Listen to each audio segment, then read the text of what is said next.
শীতকালে সর্দি কাশি বা ঠান্ডা লেগে নানা রকম সমস্যা দেখা যায় ঘরে ঘরে। এবং এই ঠান্ডা লেগে বলুন বা শীতকালে যে গুরুতর অসুখগুলো রয়েছে তার মধ্যে কিন্তু শীর্ষে, একেবারে তালিকার শীর্ষে বলা যেতে পারে রয়েছে নিউমোনিয়া। এবং এ বছরেও দেখা যাচ্ছে নিউমোনিয়ায় আক্রান্তের সংখ্যা দিন দিন বাড়ছে।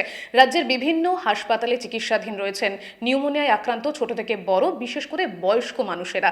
এই অবস্থাতে চিকিৎসকদের মতে যেমনটা জানা যাচ্ছে যে আবহাওয়ার খামখেয়ালিপনা সাথে বেশ কিছু কারণ কিন্তু দায়ী এক্ষেত্রে। আপনি সতর্ক থাকতে এই মুহূর্তে কি করবেন সেটা জানা কিন্তু দরকার রয়েছে। তো সেই সম্পর্কে আজকে কথা হবে। এই মুহূর্তে আমার সঙ্গে রয়েছেন পালমোনোলজিস্ট ডক্টর দেবরাজ যশ। প্রথমে আপনাকে এস নিউজের পর্দায় স্বাগত। আমি যে প্রশ্নটা দিয়ে শুরু করব সেটা হচ্ছে নিউমোনিয়ার কথা যেহেতু বলছি, এই সমস্যাটা আসলে কি সেটা যদি একটু বলে দেন। নিউমোনিয়া মানে হচ্ছে লাংসে ইনফেকশন। আমরা একটা অনেক সময় ভুল করে ফেলি, আমরা সর্দি কাশিকে নিউমোনিয়া বলি, সেটা কিন্তু নয়। নিউমোনিয়া বলতে গেলে আপনাকে এক্সরেতে লাংসের ইনফেকশন বা সাদা দাগ দেখাতে হবে, তবেই আমরা নিউমোনিয়া। সেই জন্য সর্দি কাশি মানে নিউমোনিয়া নয়। নিউমোনিয়া কারণ আমাদের শ্বাসনালীতে শ্বাসনালী আছে এবং দুটো ফুসফুস আছে। ফুসফুসে কোনো কারণে যদি সংক্রমণ হয় তখন তাকে নিউমোনিয়া বলে। একদমই তাই। এই নিউমোনিয়ার ক্ষেত্রে যদি এখন বর্তমান পরিস্থিতির কথা যেহেতু আমি বলছিলাম, কিরকম সিনারিও রয়েছে রাজ্যের যদি বলি, মানে কি গুরুতর বা উদ্বেগজনক কি সংখ্যাটা? এটা প্রত্যেক বছরের মতো, আমি বলবো না যে খুব গুরুতর বা খুব উদ্বেগজনক। সাধারণভাবে সেটা হয় হচ্ছে ফেব্রুয়ারি মাস বা একটু যখন ঋতুটা পরিবর্তন হয় গরমকালের দিকে। এখন অন্যান্য বছরের মতোই রয়েছে। এই সময় তো আপনারা সবাই জানেন, যারা বয়স্ক মানুষ বিশেষত, যাদের ডায়ালিসিস পেশেন্ট, ক্যান্সার পেশেন্ট, লাংসের রোগী, যারা হার্টের রোগী, লিভারের রোগী, তাদের সবসময় অন্য রোগীদের থেকেও হতে হয়, আক্রান্ত হওয়ার সম্ভাবনা বাড়ে। বা বাড়িতেও যদি কেউ ছোট বাচ্চা বা এমনি কেউ থাকে, অফিস যাত্রী যারা ধরুন বাইরে থেকে জীবাণুটা বহন করে আসছে, তাদের থেকে তারা আক্রান্ত হয়। তো সেটা প্রত্যেক বছরে আমরা যেরকম পাই, এবছরও প্রত্যেক হাসপাতালেই এই সময় নিউমোনিয়া রোগীর সংখ্যা অনেক বেশি থাকে এবং এবছরও সেটা রয়েছে। তবে আমি উদ্বেগজনক সেটা বলবো না।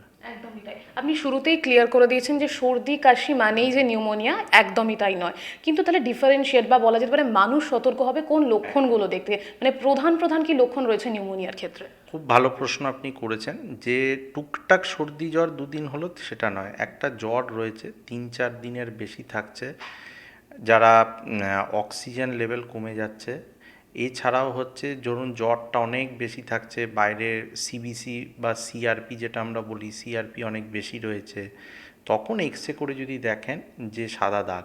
তবে দুটো আমি আপনাদের মাধ্যমে বলতে চাই সিমটম, যারা বয়স্ক রোগী তারা যদি ঝিমিয়ে পড়ে, মানে কোনো কারণে ধরুন ড্রাউজি হয়ে যাচ্ছে, সেটার কারণ হয় প্রধানত সোডিয়াম পটাশিয়ামের ভারসাম্য।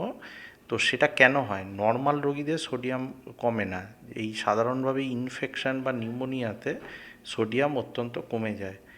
এছাড়াও হচ্ছে আপনাদের আর একটা বলি, যারা সুগারের রোগী হয় তাদের হয় সুগার খুব বেড়ে যায় বা সুগার কমে যায়, এই দুটো ভারসাম্যই এক্সট্রিম দেখা যায়। এটাও যখন হবে তখন অবশ্যই মাথার মধ্যে রাখবেন নিউমোনিয়া। এবং বয়স্ক মানুষদের দুটোই রোগ হয়, একটা নিউমোনিয়া অথবা ইউরিনারি ট্র্যাক্টে ইনফেকশন, এই দুটোর মধ্যে যে কোনো একটা কারণের জন্যই এই একটু বেশি দিন ধরে জ্বর বা বাড়াবাড়ি এগুলো হয়। এই যেহেতু আপনি বয়স্কদের কথা বলছিলেন, তাহলে বয়সের ক্ষেত্রে কোন সময়টা একটু বেশি মানে সাবধানতার দরকার রয়েছে? আমরা যেহেতু জানি যে নিউমোনিয়ার ক্ষেত্রে শিশুদের ক্ষেত্রে এবং বয়স্কদের ক্ষেত্রে এই সমস্যাটা বেশি দেখা যায়, আপনি কোন বয়সটাকে স্পেসিফিক্যালি বলবেন? এটা 65 বছর বয়সের ওপর, যাদের রোগ প্রতিরোধক ক্ষমতা কম যে কোনো বয়সে, যেটা আমি আগেও বললাম, লিভারের রোগী, কিডনি রোগী, ক্যান্সার রোগী, ডায়ালিসিস রোগী, তাদের সবসময় লাংসের রোগী, অথবা বাচ্চাদের, মানে আপনি 2 বছরের নিচে যারা বয়স আর কি, তাদের ক্ষেত্রে এদের প্রতিরোধ ক্ষমতাটা যে কোনো বয়সেই যে কোনো হতে পারে, এনাদের বেশি হয়। একদমই তাই। এবার আমি একটু চিকিৎসা জায়গাটাতে আসবো। আমি কোন স্টেজ অবধি এটা বাড়িতে চিকিৎসা করা যেতে পারে এবং কোন স্টেজে গিয়ে হসপিটালাইজেশনের প্রয়োজন রয়েছে সেই জায়গাটা যদি একটু বলেন। এটা আমাদের ডাক্তারি পরিভাষায় একটা ক্রাইটেরিয়া বলে, এটাকে বলে কার্ভ 65। কার্ভ মানে হচ্ছে, সাধারণ মানুষরাও বুঝতে পারবেন, কার্ভে CURB, সি হচ্ছে কনফিউশন, ইউ হচ্ছে ব্লাড ইউরিয়া নাইট্রোজেন বা ইউরিয়া যে ভ্যালুটা করা হয়, আর হচ্ছে রেসপিরেশন রেট, মানে আপনি মিনিটে কটা শ্বাস নিচ্ছেন। এটা আমরা নর্মাল যারা যারা 14 বা 18-র মধ্যে নিয়ে থাকি, 14 থেকে 18-র মধ্যে, মানে বেশি গতি থাকে না।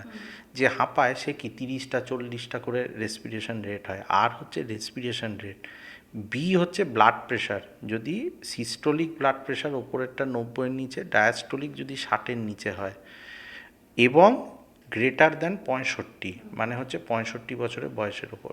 এর মধ্যে যদি যে কোনো একটা ক্রাইটেরিয়াও পজিটিভ থাকে তখন তাকে হাসপাতালে ভর্তি করতে হয়।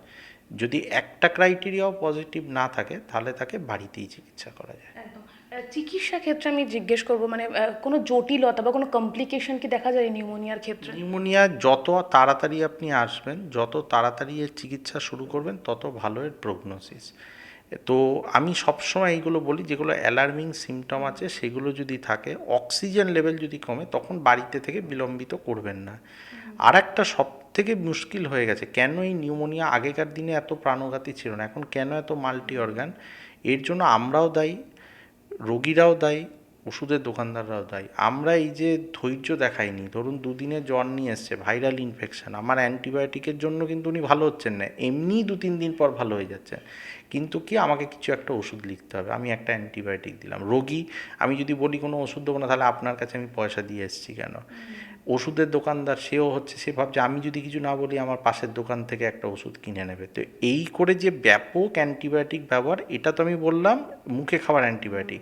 হসপিটালেও কি আমরা একদম শুরু করছি মেরোপেনাম দিয়ে, দিয়ে এই করে যে পরিমাণ রেজিস্ট্যান্স এখন অ্যান্টিবায়োটিকের ওপর হয়ে গেছে, আমরা যে এইটা আপনি বলতে পারেন আগের থেকে এই বছর কেন, এই লাস্ট 2-3 বছর 4 বছর ধরে পর্যায়ক্রমে চেঞ্জ হচ্ছে, সব জটিল জটিল রেজিস্ট্যান্ট ইনফেকশন, মানে যেগুলো সাধারণ অ্যান্টিবায়োটিকে মানে না, এবং এটা পুরোপুরি ম্যানমেড। মানে আমি তো বারবার বলছি, আমরা ডাক্তাররাও এর থেকে দায়িত্ব অস্বীকার করতে পারি না। একদমই। আপনি যেহেতু অ্যান্টিবায়োটিকের ব্যবহারের কথা বললেন, তো সেক্ষেত্রে আমরা 1 বছর আগে মানে করোনার টাইমেও দেখেছি ভাইরাল নিউমোনিয়া কিন্তু বাচ্চাদের মধ্যে থেকে শুরু করে বড়দের মধ্যে ভীষণভাবে ছড়িয়ে গেছিল।